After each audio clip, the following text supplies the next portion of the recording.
tardes, Mirta, es un placer tenerte acá, siempre es lindo dialogar con vos, así que más que bienvenida a este programa de Señales. Ella es Mirta Millán, pertenece al pueblo mapuche, integra la comunidad urbana Pilián Manqué, que significa cóndor sagrado, de la ciudad de Olavarría, acá cerquita, provincia de Buenos Aires, y coordina la mesa de trabajo autogestionada en educación intercultural de esta provincia, que ya tiene más de 10 años. Ella es licenciada, docente universitaria e investigadora de educación intercultural. Bienvenida nuevamente, Mirta, y muchas gracias. Muchísimas gracias, un placer poder estar acá y bueno, charlar acerca de todas estas trayectorias que ha sido en función también de la educación intercultural.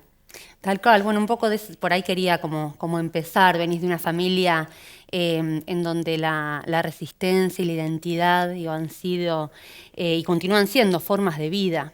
Entonces por ahí me interesaba que nos comentaras un poquitito cómo ha sido transcurrir tu infancia, tu juventud en esta sociedad fundada en el blanqueamiento, ¿no? Y en la supuesta inexistencia indígena. Sí, bueno, es importante también situarnos que miembros de pueblos originarios hemos transcurrido distintos contextos, ¿no? Que han marcado nuestras etapas de infancias y adolescencias. En mi caso particular, yo nací en dictadura, digamos, y en el 82, cuando arranca lo de Malvinas, también era adolescente, por lo cual me marcó muchísimo, y la finalización de la dictadura y comienzo de la democracia.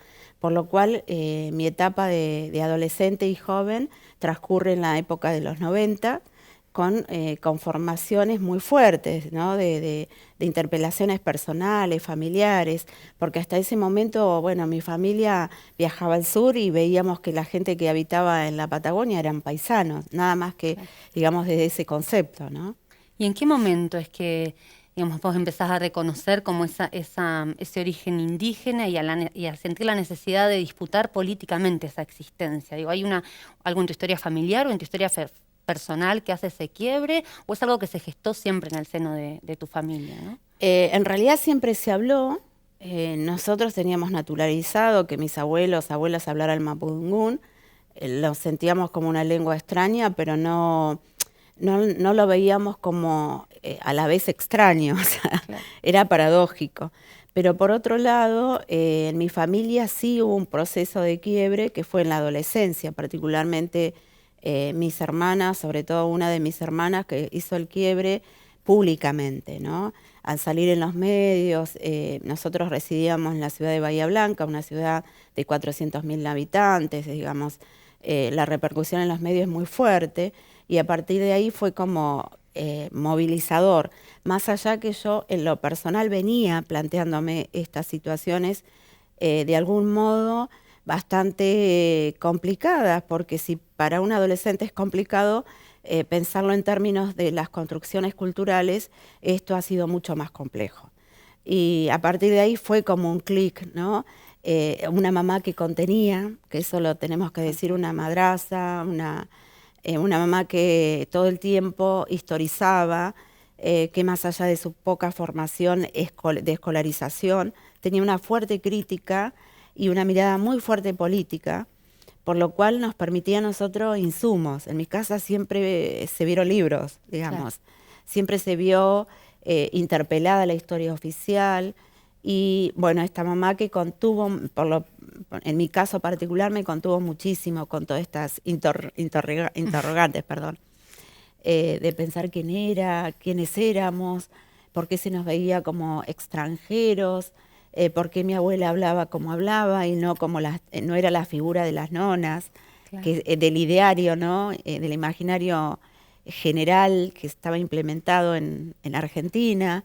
Entonces, esta realidad nos hizo pensar que teníamos un origen que no era el común, ¿no?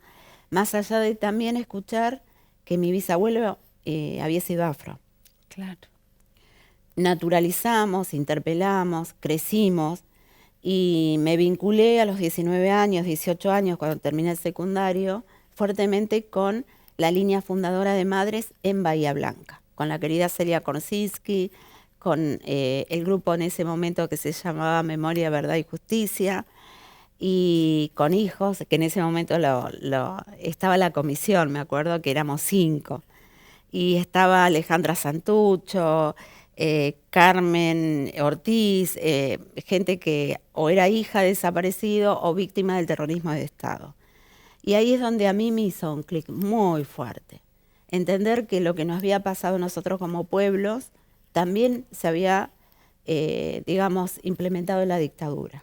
Entonces, y que esas desapariciones de la dictadura no habían sido las primeras, ¿no? Eso también. Y el sistema de torturas, claro. Y el sistema de apropiación de niños, porque yo me crié escuchando historias de apropiación de niños y niñas mapuches en el sur, en la Patagonia, escuchando situaciones de migración forzosa que terminaban en centros urbanos en la provincia de Buenos Aires, en situaciones, digamos, muy humanamente, ¿no?, muy traumáticas, y que no daban cuenta de un contexto social, político, que escuchara a esas historias, ¿no? Tal cual, y que por ahí toman más visibilidad post-democracia, ¿no? Y ahí como un poco también permite a los pueblos originarios verse en esas historias también reflejados, ¿no? Y recuperar como, bueno, parte de la historia también propia del pueblo y de este Estado, de esta nación que se construye sobre ese genocidio, ¿no? Sí, que no fue fácil, digamos, porque los procesos, como digo, nunca fueron favorables para los pueblos originarios.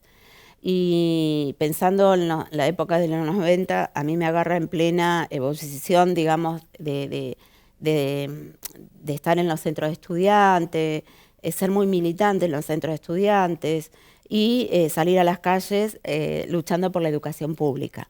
Claro. Entonces, estos contextos han marcado nuestra conformación personal y colectiva para entender por qué defendemos lo público, por qué nos consideramos que es importante la diversidad cultural, la plurinacionalidad, que en esa época obviamente no se hablaba de estos conceptos, claro, ¿no? Pero sin embargo ya lo teníamos ahí en el tapete, con agentes, digamos, docentes que por ahí muy poquitos se animaban a acompañarnos y muchos que denostaban la historia, digamos, desde nuestras voces, de nuestras memorias, ¿no? Claro, y se presenta también como aquello que ocurrió en el momento de consolidación o de gestación del Estado Nacional en relación a los pueblos y que después aparece, ¿no?, como un Estado que es otro. Y sin embargo, bueno, vimos en las dictaduras, en las múltiples dictaduras y fundamentalmente en la última, esto que estás comentando, que da cuenta de un Estado que siguió actuando de la misma forma frente a aquellas personas, ideologías o posicionamientos que no iban en pos de ese Estado, ¿no? ¿Cuáles considerás que siguen siendo hoy los dispositivos de ese Estado que se encuentran vigentes hoy en democracia, ya habiendo transitado, digo, un largo camino democrático bueno, en el que digamos, si bien todavía se siguen habilitando puertas a los juicios y resta un montón, ¿no?, en relación a la deuda del Estado, en relación a derechos humanos, pero digo, hay un camino hecho, sin embargo, existen todavía esos dispositivos vigentes del Estado. ¿Cuáles te parecen que son los más fuertes? Sí, yo creo que falta decisión política, digamos, porque estamos hablando de intereses que atraviesan territorios ancestrales, que atraviesan intereses muy grandes de ciertos statu quo, de ciertas élites, y que no están dispuestos a negociar y a mirar desde una forma posible la igualdad, más bien la desigualdad, ¿no?, que se continúen y se perpetúen estas desigualdades, esta noción de, yo creo que muchas veces lamentablemente volvemos en el contexto actual, digo, ¿no?, a mirarnos como muchas veces se da como objeto y no como sujetos de derecho. Sin embargo, tanto en la fundación del Estado Nacional como en la actualidad, las manos de obra, en su mayoría, aunque nos quieran ver como minorías, somos los marrones, somos la gente oscura, somos los que sostenemos a un país, ¿no? Somos la mano de obra que sostiene un país. Y muchas veces eso lleva a violencias institucionalizadas, que no lo reconocen. En el ámbito de la docencia muchas veces son castigados los propios miembros de pueblos originarios cuando ejercen su autorreconocimiento. No es algo explícito, por supuesto, claro, pero hay mecanismos que se van instaurando de manera colectiva, no explícita. Entonces esas violencias se ejercen desde la gestualidad, desde la palabra, desde los conceptos, desde la misma memoria, ¿no?, que legitimamos, que no. cómo borramos, y los indios estuvieron antes del Estado, o cuando se empezó y desaparecieron.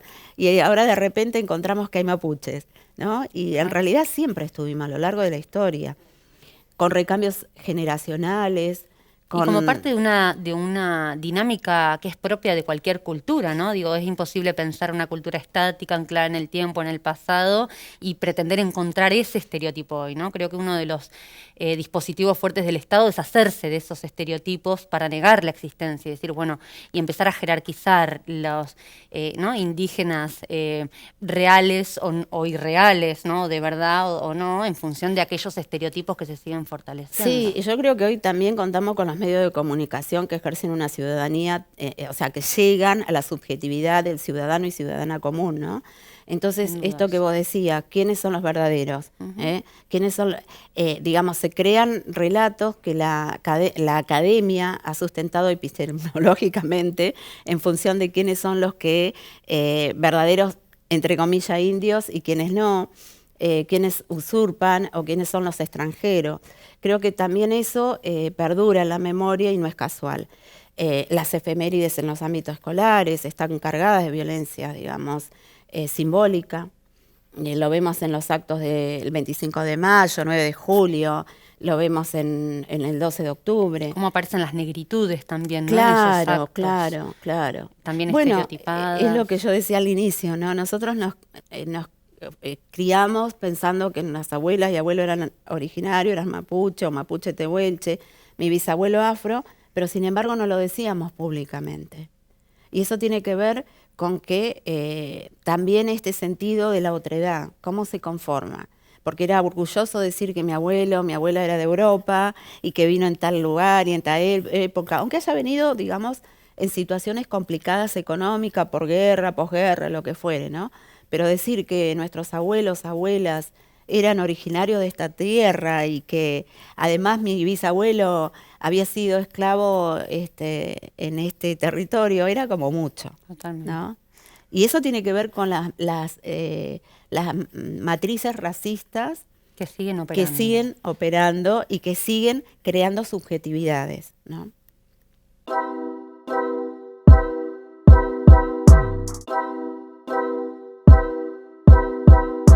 Los medios masivos de comunicación cumplen sin dudas un rol central, ¿no? En la construcción de este supuesto enemigo en torno a los pueblos originarios, ¿no? Que pone en jaque el supuesto orden nacional, la supuesta identidad homogénea, blanca, sobre la que venimos conversando, y que lo presentan como una amenaza, sobre todo a la propiedad privada, como digamos, como el ícono por excelencia del capitalismo, ¿no? Creo que sin dudas tiene que ver con eso. Me resulta inevitable, Mirta, preguntarte en relación a la represión feroz que recientemente sufrió la comunidad Lasken Winculmapu en la zona de Villa Mascardi, y el hostigamiento que no fue solo en ese momento, sino que sigue aconteciendo en torno a la comunidad, los allanamientos. Y bueno, y se trata lamentablemente de un caso que no es aislado, ¿no? Por eso también quería preguntarte cómo interpretamos o cómo deberíamos interpretar este tipo de eventos en la actualidad, que, bueno, como decíamos recién, no son aislados, sino que se conjugan de manera sistemática y se hacen visibles especialmente en el sur, ¿no? A pesar de que también suceden en otros puntos del país y por alguna razón, tal vez podamos desentrañar por cuál, no se hacen tan visibles mediáticamente, ¿no? Claro. Bueno, yo creo que hay múltiples factores, ¿no? Hablábamos hace un rato de la cuestión de la docencia y en provincia de Buenos Aires hemos recibido denuncias de hermanos o hermanas que han tenido situaciones complicadas, sobre todo en contextos, digamos, de gestiones anteriores, en función de cierto disciplinamiento, ¿no? De acallar voces. Cuando fue lo de Santiago Maldonado, cuando fue lo de Rafael Nahuel, estaba como prohibido poder problematizar esa situación dentro de las escuelas. Y los que somos miembros de pueblos originarios era algo que, digamos, lo sentíamos muy a flor de piel. Y nada es casual, sino que hay un hecho contundente de procesos que se están dando, bien lo planteabas vos, que no son aislados, ¿no? Acá hay intereses profundamente multimillonarios, con miradas de proyección, por lo que nos hemos enterado, a complejos billonarios, no millonarios, sino billonarios, y que, bueno, de hecho hay, digamos, documentación al respecto.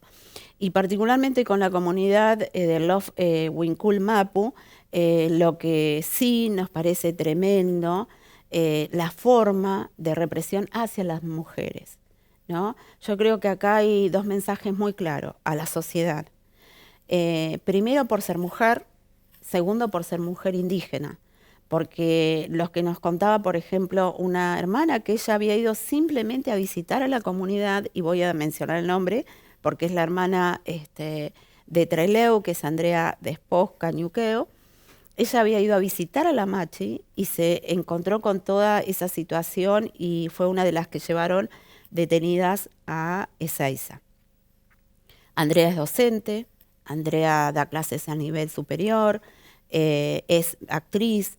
Digamos, tomo este ejemplo para que la ciudadanía pueda sentir que acá no es esta extranjerización que nos quieren poner, es más que un velo para no poder sentir y ver la empatía hacia la otra persona, ¿no?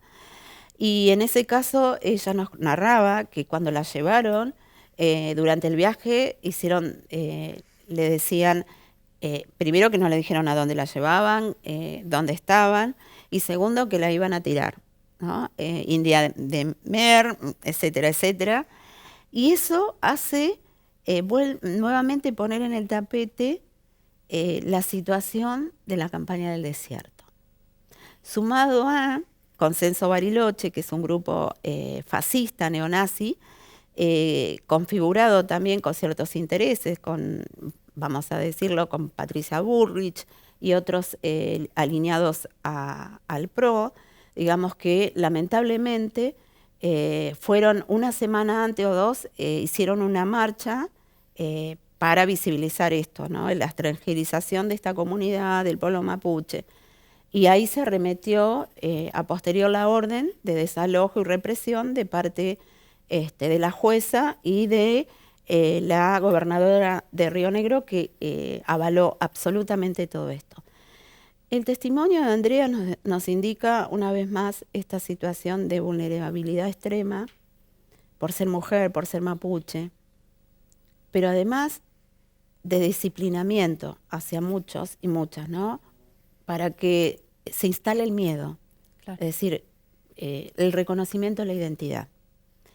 Y esto también es tremendo porque hay que pensarlo que nosotros venimos luchando contra el olvido, en primer término; en segundo, luchando para la construcción de una identidad que es la propia, que no es ajena, y que ha significado muchas muertes de familiares.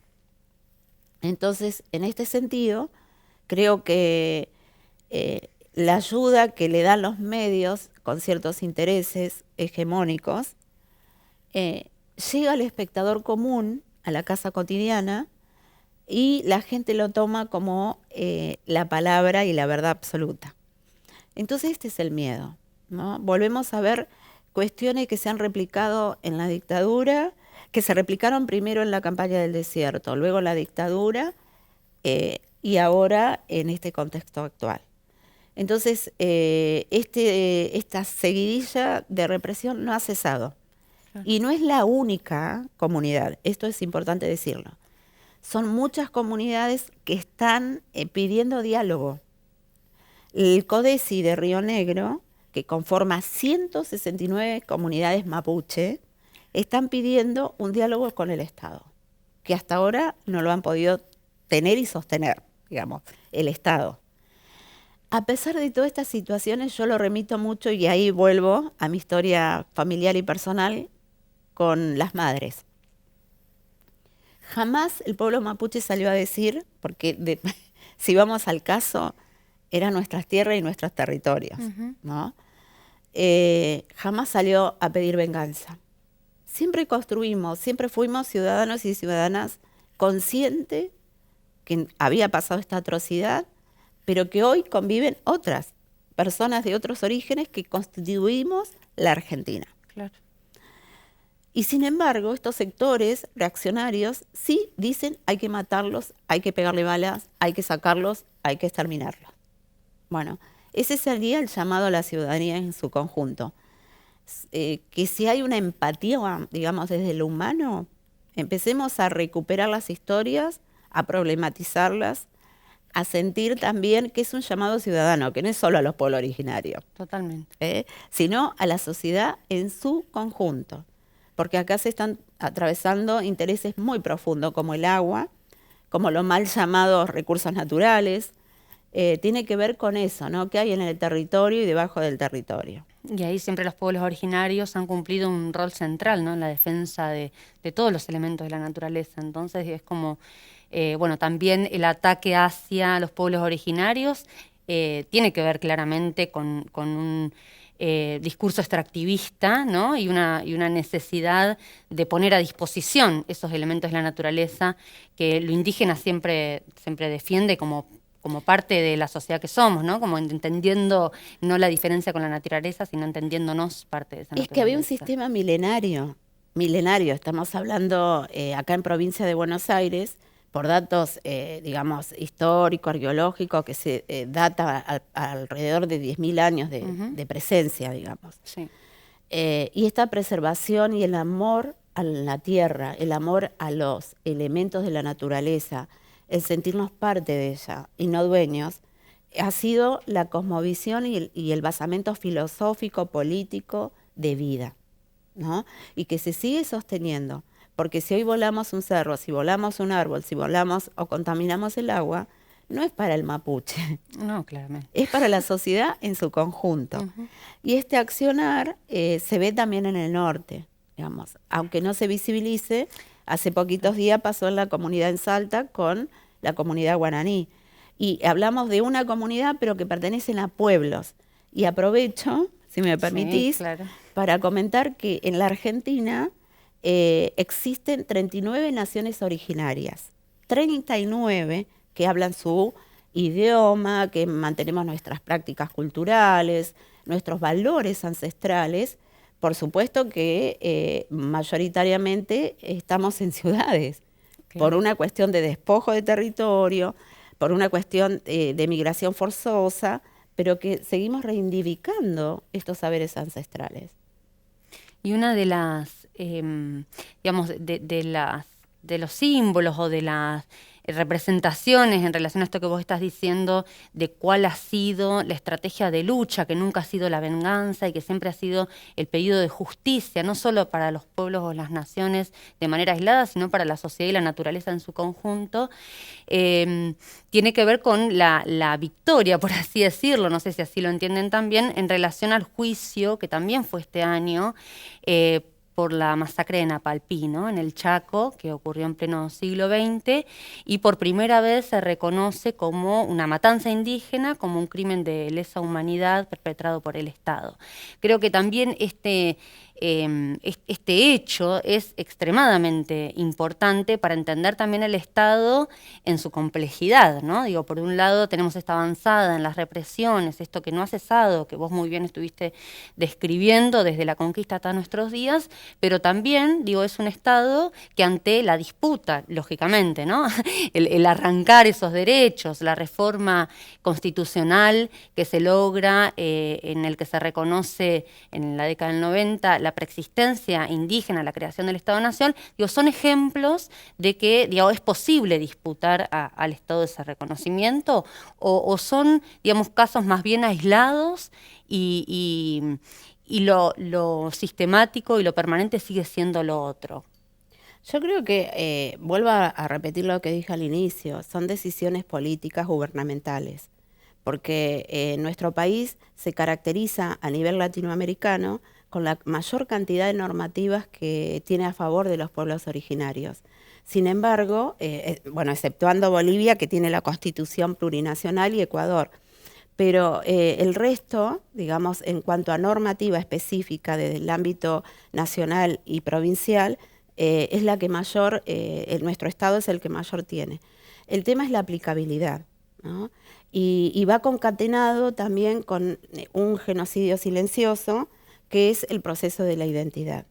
Estamos hablando que lamentablemente nuestros niños, nuestras niñas entran al sistema de educación teniendo esos valores fuertes y terminan renegados porque, digamos, hay un sistema desde la escolarización inicial hasta el superior que niega la identidad, digamos, originaria o se habla desde cuestiones del pasado o tal vez con sentidos muy negativos, ¿no? De estos estereotipos que se fueron conformando a lo largo de la historia.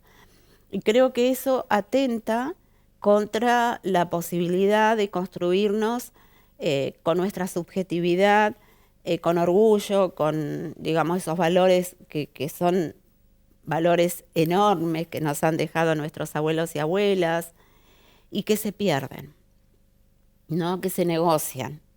Creo que ahí también hay una ausencia del Estado para regular este tipo de circunstancias y pensaba sobre todo en los valores filosóficos, como fue en estos días el atropello tremendo contra la Machi, ¿no? Una figura emblemática porque para nuestros pueblos, en el caso del pueblo mapuche, es una autoridad filosófica que mantiene valores culturales ancestrales. Y no es casual que hayan ido con la Machi, hacia la Machi, contra la Machi. Digamos, esto el Estado lo hizo en la campaña del desierto y ahora se vuelve a repetir. Y yo ponía este ejemplo, ¿no? ¿Qué pasaría si en una sinagoga entran, irrumpen y llevan un rabino? Sería un escándalo internacional. ¿Qué pasa si en una misa entran y sacan al cura que está presidiendo la misa de esta situación violenta, le rompen todo, le tiran todo y lo llevan preso? Eso pasó en dictadura con algunos sacerdotes tercermundistas, pero fue en dictadura. Digo, estamos hablando en un proceso democrático. Entonces acá habría que pensar qué mecanismos, si la participación ciudadana, ya no podemos pensarla en términos del siglo XIX, XX, porque estamos en otro siglo, y estamos en otro contexto histórico, que además, vuelvo a decir que a veces se nos ve como minoría, pero somos una gran mayoría, y que por otro lado las minorías son las que atentan contra estos intereses de la diversidad, la homofobia, la transfobia, es decir, también pensar que los pueblos originarios no hay diversidad de género, fue esto milenariamente respetado, siempre. Entonces, para nosotros no es novedad las políticas públicas que hoy hablen de diversidad de género, porque ya estaba instalado, no había esos prejuicios. Digamos, pensemos también en la cultura, y acá me detengo en otro punto importante, que son las políticas culturales, que esto también tiene que ver con lo que consumimos, con lo que nos dan para consumir hoy las industrias culturales. Digamos, no hay una mirada de interpelación histórica, novelas o material de ficción pública que nos permita poder nutrirnos de otras formas, de otros caminos, de otras trayectorias. Nuevamente lo hegemónico se va imponiendo en todas las esferas de la vida, ¿no? Claro, se va imponiendo y en detrimento. Totalmente. Hay cuestiones que hoy se han instalado, como digamos las novelas turcas. En ese sentido hay lugares bellísimos y nos encantaría conocer, pero el tema es qué mensaje estamos dando hacia la conformación de estos imaginarios que son las mujeres. Y a las mujeres en particular, digamos aquellas que interpelamos la racialidad, que interpelamos una forma única de concebirnos, de percibirnos y de ver el mundo. Entonces me parece que ahí también hay mucho para hablar.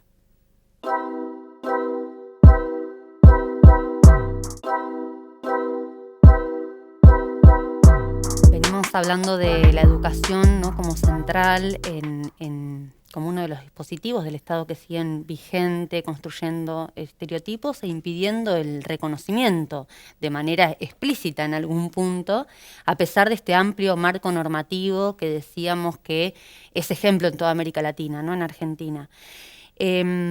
¿Por qué surge a nivel provincial la mesa de trabajo autogestionada en educación intercultural y cuáles son las luchas de los pueblos originarios en nuestra provincia, en nuestra región, en nuestras ciudades intermedias del centro de la provincia en la actualidad?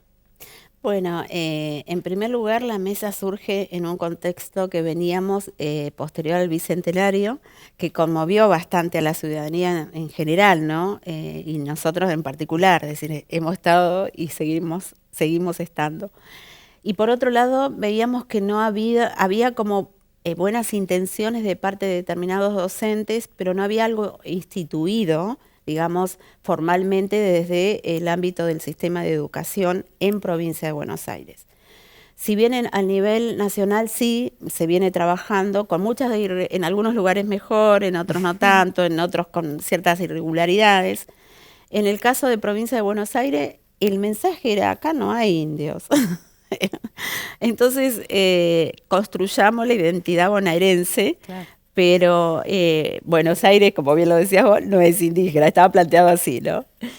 Pero bueno, a partir de eso se dio que había un interés de parte de los que estábamos trabajando en el sistema de educación, docentes que nos veníamos planteando esto, y se vio en un contexto con una charla con la gente de la Defensoría Pública Regional de Azul, que toma también pueblos originarios para trabajar, ¿no? Entonces, en esa charla surgió, bueno, nosotros acá tenemos una realidad que no está siendo contemplada, que es la implementación de la ley. Así surgió la propuesta, ¿no? De nuevo, ¿no? La ley existente que supuestamente garantizaba una educación intercultural, porque la ley provincial también plantea, claro, ¿no? Por un lado la inexistencia y por otro lado la educación intercultural bilingüe como una modalidad. Bueno, y claro, eso era lo que en las escuelas no se estaba dando cuenta, ¿no? En realidad hay que hacer una historicidad, porque en el 2007 estuvo la modalidad. O sea, estuvo, perdón, no la modalidad, la dirección, claro, de educación intercultural, que fue una decisión política que la celebramos mucho, que fue con Adriana Puigros a la cabeza. Y como a cargo de Alejandra López. No, a cargo de Sofía Tiste, con un equipo muy interesante de colaboradoras como María Laura Díez, Alicia Villa, Mae Martínez, o sea, un equipo muy interesante que se logró algunas acciones concretas, entre ellas un documento que hasta el día de hoy se sigue citando. Lamentablemente, decisión fugaz, porque deciden, ¿no? Ya sacar la dirección, Adriana ya no estuvo más a cargo, pasó a otro cargo y luego queda como programa, ¿no? Y cuando quedó como programa, se toma la decisión de colocar a alguien, que ahí Alejandra López Comendador fue, digamos, un motor en este sentido por la decisión de María Elena Baxter. O sea, hay agentes públicos que se pusieron al hombro esta defensa y que se logró cierto impacto. Por primera vez nos juntamos docentes indígenas del sistema, por primera vez habían números concretos de estudiantes en el sistema, cosa que hasta ese momento no existía, ¿no? Dar cuenta que bueno, el sistema tenía 90.000 estudiantes indígenas, bueno, es un número, no es 1 o 2, como querían hacer ver, ¿no? Y docentes lo mismo. Así que se hicieron muchas acciones, se logró consolidar equipos territoriales, pero bueno, lamentablemente, como toda decisión política, el cambio de gestión, en el 2017 desapareció. La vaciaron, quedó una sola persona encargada de becas y también muy mal la gestión hasta en eso. Y bueno, hasta el día de hoy estamos pidiendo que por favor haya acciones pedagógicas en función de esto, porque si bien se ha nombrado a alguien, ahí está como subsumida dentro de una estructura que es mayor, ¿no? Y lo que pedimos nosotros es que sea modalidad, que sea trabajada como se viene trabajando ESI, pero que a la vez, este es otro tema, porque siempre charlamos que cuando se habla de interculturalidad, en ESI se toca por la periferia, y son temas, la ESI, educación ambiental y educación intercultural, son ejes transversales, que estamos tocando absolutamente todos los ámbitos, por lo cual estamos creando ciudadanía. Entonces no podemos tomarlo de manera parcializada, ¿no? Y la mesa cumple un poco esa función de nuclear hermanos, hermanas originarias que estamos muy preocupados en esto, y docentes universitarios, como es tu caso, como muchas otras que se han sumado, como mencionaba la Defensoría Pública Regional, compañeras de la Universidad del Sur, de la FACS UNICEN. Bueno, eso hace la riqueza que se conformó en un espacio y en un tiempo que se ha sostenido, que no es poca cosa. 10 años ya, ¿no? 10 años y es autogestionada, por lo cual cuando decidimos conformarla era visitar los territorios, no quedarnos centralizados solo, en este caso que había surgido desde la ciudad de Olavarría, sino ir en cada uno de los territorios acompañando los procesos de escolarización en función de las demandas de los hermanos y hermanas. Y creo que eso lo hemos logrado en gran parte porque paramos solo en pandemia, que lo hicimos virtual, pero no fue lo mismo, y ahora hemos retomado para hacer este foro, ¿no? El foro, ¿nos querés contar un poco? Es el 18 de noviembre. ¿Y cuál es la intención de reunir educadores y educadoras interculturales? Bueno, en primer lugar, que es hermoso pensarnos como educadores interculturales. Ya no solo como docentes que participamos en el sistema, sino que también hay otra significancia en función al rol, ¿no? Y por otro lado, visibilizar a través de los distintos ejes los distintos procesos que hay dentro de estos espacios de escolarización y por fuera de la escolarización. Por eso hay espacios donde se va a problematizar la identidad, donde vamos a hablar de lo lingüístico, que también es muy importante. La lengua y el idioma parece como algo central, ¿no? Claro, que no lo mencionamos anteriormente, pero que hace a este proceso de la identidad, ¿no? La negación de no poder hablar el idioma de origen no nos permite pensar con nuestra estructura, digamos, ancestral, y perdemos nuestra forma de ver el mundo, de poder nombrarlo. Por eso es tan importante lo lingüístico. Y bueno, y así otros ejes como las experiencias pedagógicas, como también los compañeros y compañeras afro, como los contextos de encierro. Así que va a ser un espacio de estos 10 años para compartir, reflexionar, y siempre hemos propuesto. Entonces digo, esta es la riqueza que tenemos los pueblos originarios y la sociedad civil que acompaña, o compañeros o compañeras, como decimos nosotros, Puguenui, que son partícipes directos, que no lo ven desde el otro lado, sino que se sumaron a trabajar y construir desde otra lógica, ¿no? Que esto es lo interesante. Excelente. Bueno, para ir cerrando, Mirta, y agradecerte muchísimo este diálogo que siempre enriquece, te quería preguntar qué mensaje les dejarías. Hablamos mucho de la educación, de la importancia de las juventudes, del reconocimiento, ¿no? y de los obstáculos en el reconocimiento a la medida que atravesamos sobre todo el sistema educativo. ¿Qué mensaje les dejarías a las juventudes, indígenas o no indígenas, ¿no? de esta sociedad? Sí, algo importante, que el derecho a la educación intercultural no solo compete a los pueblos originarios en vulnerabilidad o en desigualdad. Es un derecho que tiene la ciudadanía en su conjunto a conocer otras diversidades existentes en nuestro país, en nuestra región y en los ámbitos locales. Digo, ese es un desafío enorme que convivimos, no es que no estamos, convivimos.